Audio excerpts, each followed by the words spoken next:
Hello students, हम लोग समरूपता से संबंधित प्रमेय देख रहे हैं। तो चलिए आज की क्लास में हम लोग पहले देखते हैं भुजा भुजा भुजा समरूपता प्रमेय, यानी कि एस एस एस समरूपता प्रमेय। कह रहा है कि यदि दो त्रिभुजों की संगत भुजाएं आनुपातिक हो, यानी कि समानुपाती भी लिख सकते हैं, समानुपाती हो तो वे त्रिभुज समरूप होते हैं। If the corresponding sides of two triangles are proportional, then they are similar। यानी कि दो त्रिभुज के समरूप होने के लिए अगर उनके संगत भुजाएं समानुपाती हो, एक ही अनुपात में हो, तो काम बन जाएगा, वो समरूप हो जाएंगे। तो चलिए मैं यहाँ पे दो त्रिभुज ले लेता हूँ, ठीक है। ये हमारे पास दो त्रिभुज यहाँ पर दिए गए हैं। एक का नाम ले लेते हैं ए बी सी और दूसरे का नाम ले लेते हैं यहाँ पे डी ई एफ। ये दो ऐसे त्रिभुज हमारे पास दिया है कि इनकी संगत भुजाएं समानुपाती हो या अनुपातिक हो, ये ऐसे कह सकते हैं।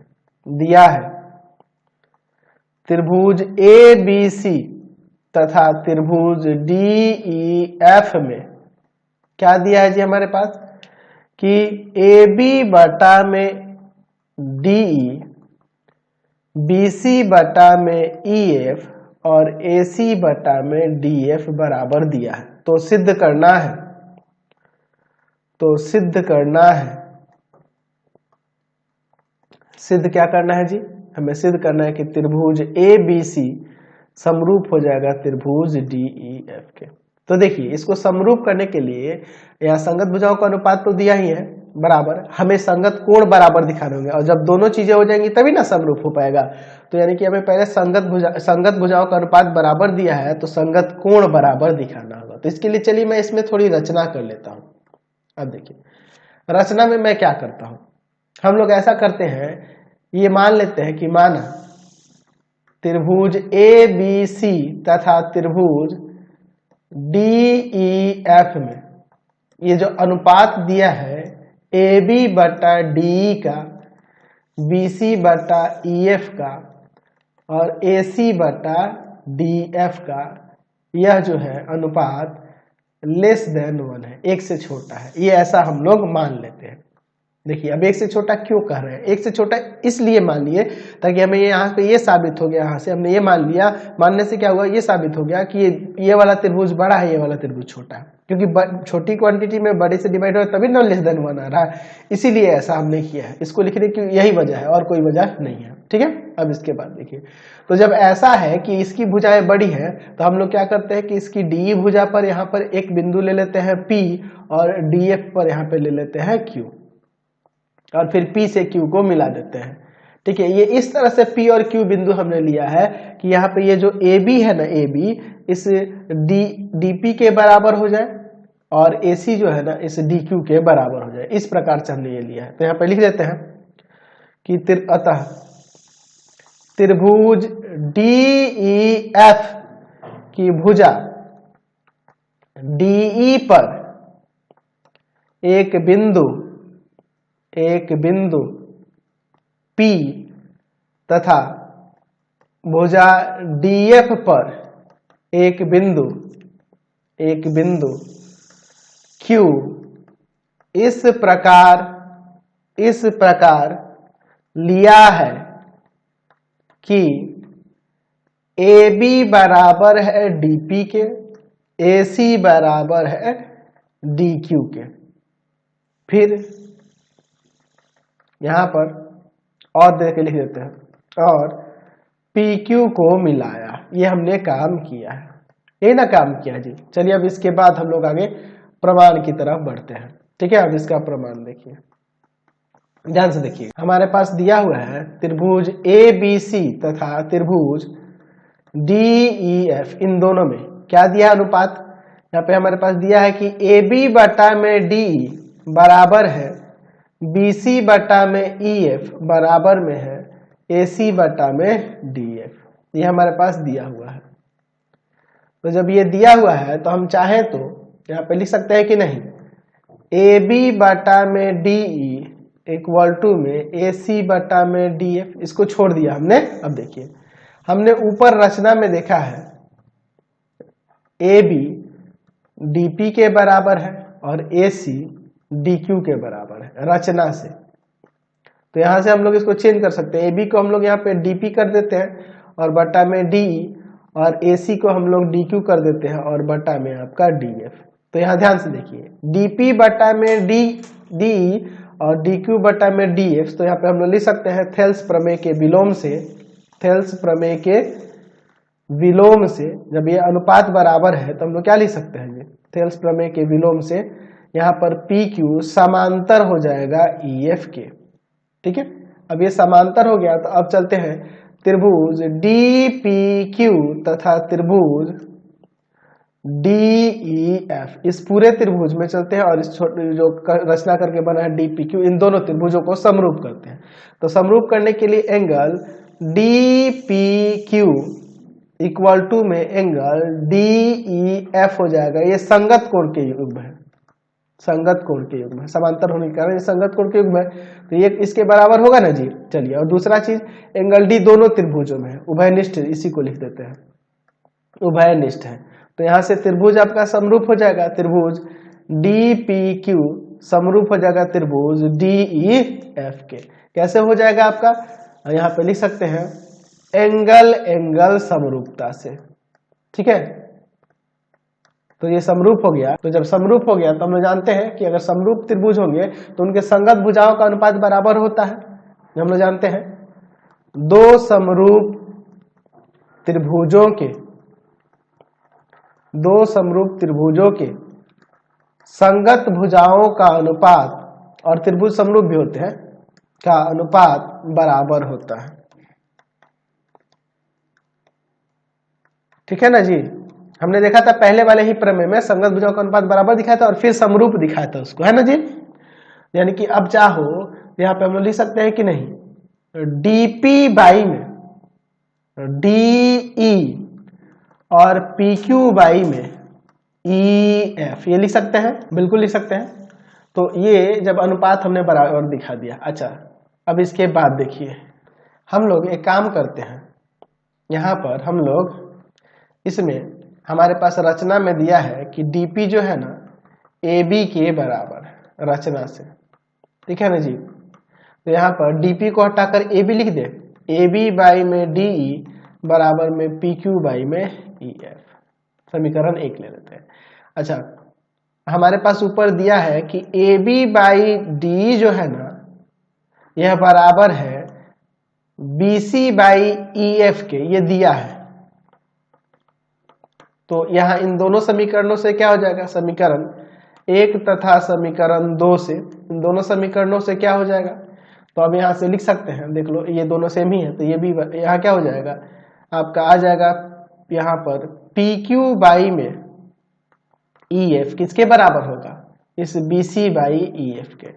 तो EF कैंसिल, यहाँ से BC किसके इक्वल आ गया, PQ के। तो हमने BC PQ के बराबर दिखा दिया। अब इन दोनों त्रिभुजों को सर्वांगसम कर देते हैं, त्रिभुज ABC तथा त्रिभुज DPQ में। ऐसा इसलिए कर रहे हैं ताकि ये सर्वांगसम हो जाएगा ना, तो इसके संगत कोण बराबर हो जाएंगे।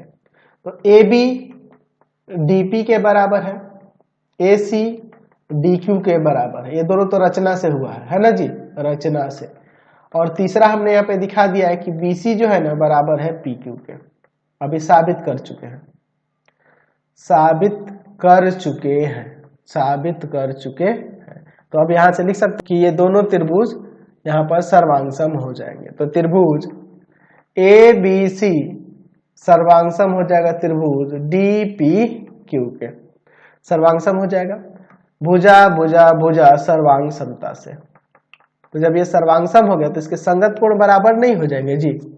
चलिए, तो यहाँ पे लिख सकते हैं हम कि यहाँ संगत कोण बराबर हो जाएंगे कि एंगल A इक्वल टू में angle D, angle B equal to में angle DPQ, angle C equal to में एंगल DQP, CPCT से।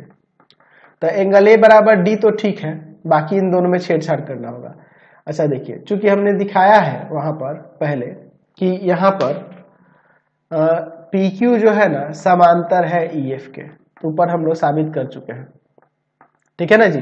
चलिए, तो जब ये साबित कर चुके हैं तो यहाँ से लिख सकते हैं कि नहीं कि एंगल डी पी क्यू बराबर में हो जाएगा एंगल ई, और एंगल डी क्यू पी बराबर में एंगल एफ। कैसे है, ये संगत कोण के युग्म है इसलिए ऐसा हो रहा है। तो इसलिए यहां से अब लिख सकते हैं कि एंगल ए तो एंगल डी के बराबर है, एंगल बी किसके इक्वल हो जाएगा, एंगल डी पी क्यू है एंगल ई के, और angle C angle D Q P और डी क्यू पी है एंगल एफ के, तो एंगल सी एंगल एफ के। तो तीनों कोण हमने बराबर दिखा दिया।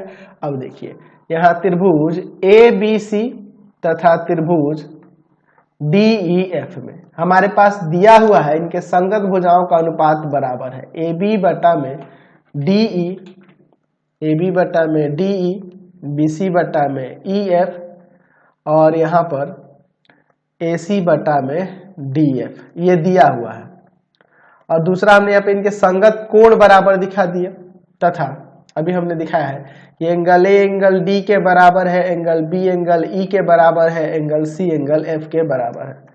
साबित कर चुके हैं, साबित कर चुके हैं। तो जब ये संगत भुजाओं का अनुपात बराबर और संगत कोण भी बराबर हो गए तो त्रिभुज ए बी सी समरूप हो जाएगा नहीं त्रिभुज डी ई एफ के, है ना जी। ये कैसे जी, तो यहाँ पे लिख सकते हैं कि क्या कहते हैं, समरूपता की परिभाषा से, ठीक है, ये हो जाएगा समरूपता की परिभाषा से ये समरूप हो जाएंगे। तो ये समरूप यहाँ पर हो गए, हमने इसे प्रमाणित करके दिखा दिया। तो हमने यहाँ पे क्या देखा कि अगर त्रिभुज के दो त्रिभुज के संगत भुजाओं का अनुपात बराबर होगा तो उनके संगत कोण भी बराबर होंगे और वो त्रिभुज समरूप हो जाएगा। समझ गए। चलिए अगला देखते हैं प्रमेय, थर्ड प्रमेय, भुजा कोण भुजा समरूपता, SAS समरूपता।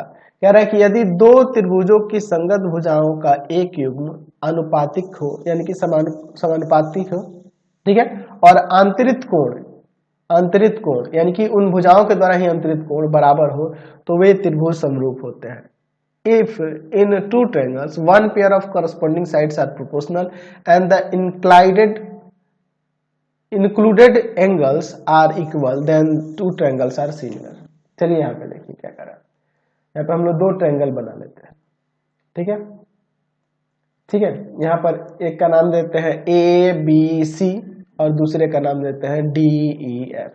यहाँ हमारे पास दिया है कि एंगल ए एंगल डी के बराबर है और A B by D E A C by D F के बराबर है।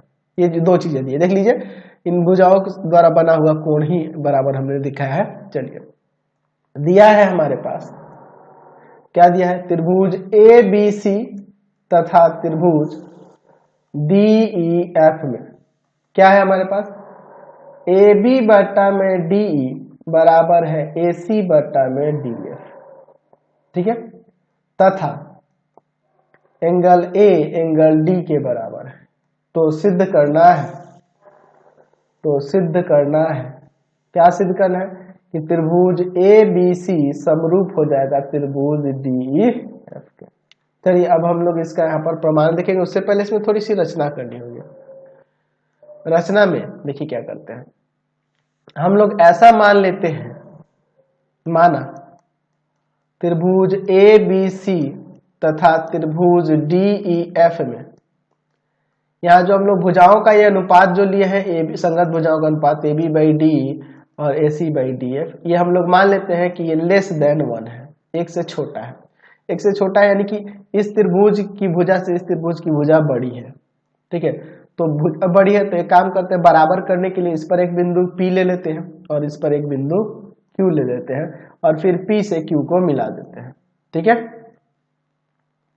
हमने ये इस तरह से P और Q बिंदु लिया है D और DF पे, ताकि ये AB बराबर हो जाए DP के और AC बराबर हो जाए DQ के। तो इसी रचना में लिख लेते हैं, अतः ये किस तरह से लिया, अतः यहाँ पे आप क्या लिखेंगे कि भुजा त्रिभुज किस में, त्रिभुज DEF, त्रिभुज DEF की भुजा DE पर एक बिंदु P तथा भुजा DF पर एक बिंदु Q इस प्रकार लिया है, इस प्रकार लिया है कि AB बराबर है DP, AC बराबर है DQ तथा PQ को मिलाया। यही ना हम लोग काम किए हैं। चलिए अब इसके बाद हम लोग आगे इसमें देखते हैं इसका प्रमाण। ठीक है, चलिए अब इसका यहाँ पर प्रमाण देखते हैं। ठीक है ना जी, इसका हम लोग यहाँ पे प्रमाण देखते हैं। ठीक है, चलिए तो प्रमाण में देखिए हम लोग क्या करते हैं। त्रिभुज ABC तथा त्रिभुज DPQ को सर्वांगसम करते हैं पहले। ठीक है, तो सर्वांगसम करने के लिए तीन चीजें चाहिए ना जी। देखो ना, AB बराबर में है DP रचना से, और एंगल A एंगल D के बराबर दिया ही है, और तीसरा हमने रचना से कर दिया है कि AC जो है ना बराबर है किसके, DQ के रचना से। तो यहां से त्रिभुज सर्वांगसम नहीं हो जाएंगे जी, यहां से त्रिभुज सर्वांगसम हो जाएंगे। लिख सकते हैं त्रिभुज ABC सर्वांगसम है त्रिभुज DPQ के भुजा भुजा भुजा सर्वांग समता से। तो जब त्रिभुज सर्वांगसम हो गए, यहाँ पर त्रिभुज जब सर्वांगसम हमने दिखा दिया तो इसके संगत कोण बराबर हो जाएंगे। एंगल B बराबर हो जाएगा एंगल DPQ के, एंगल C बराबर हो जाएगा एंगल DQP के, CPCT से corresponding parts of congruent angle. चूंकि हमारे पास दिया है AB by DE, AC by DF दिया ना जी, ये हमारे पास दिया हुआ है। तो अब हम लोग ऊपर रचना में ये दिखाए हैं कि AB इक्वल है आपके DP के और AC इक्वल है आपके DQ के, ये रचना से है ना जी। तो यहाँ पे अब लिख सकते हैं AB को हटाकर DP बाई में EF और AC को हटाकर DQ बाई में D। तो यहाँ फिगर में देखिए, चित्र में ध्यान से देखिए, DP बाई में DE और DQ बाई में EF इनका अनुपात बराबर है। तो यहाँ लिख सकते हैं कि नहीं कि थेल्स प्रमेय के विलोम से, थेल्स प्रमेय के विलोम से क्या हो जाएगा, एंगल यहाँ पे थेल्स प्रमेय के विलोम से PQ किसके समांतर हो जाएगा ये। तो जब ये समांतर हो जाएगा तो एंगल DPQ बराबर हो जाएगा एंगल E के, और एंगल DQP बराबर हो जाएगा एंगल किसके, F के। कैसे, ये संगत कोण के युग्म है इसलिए।